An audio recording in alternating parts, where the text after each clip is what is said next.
សំណាងយ៉ាងចំណានដែលមានស្នាបា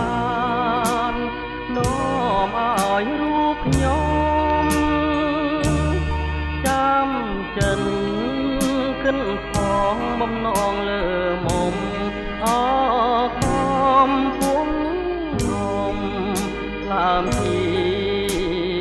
វិតក្លិនកុលាបជ្រាបសពប្រានប្រចាំព្រៀបបាននឹងទឹកអមរិត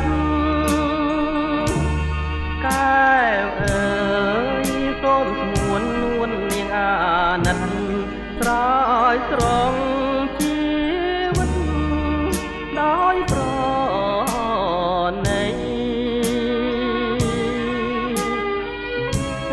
សូមសច្ចាចំពោះមុខមានភ្នំសនទុកជាសាងសីបើខ្ញុំមិនស្មោចំពោះស្រី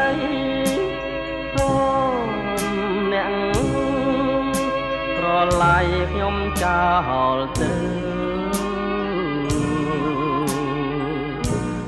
កំពុងធំជំរុំចិត្តសូមផ្ញើជីវិត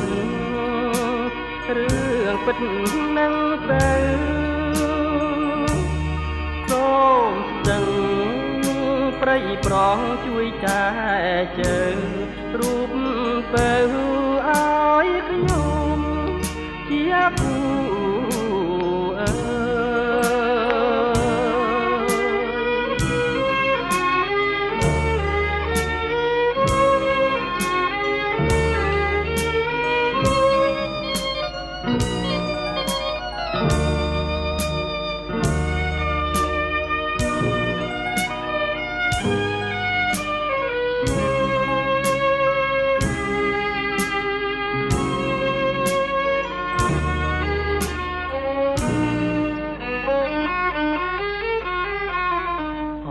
កំពុងធំជំរុំ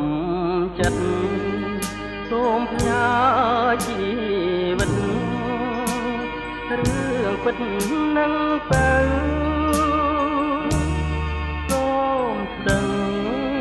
ព្រៃប្រងជួយចែកជើង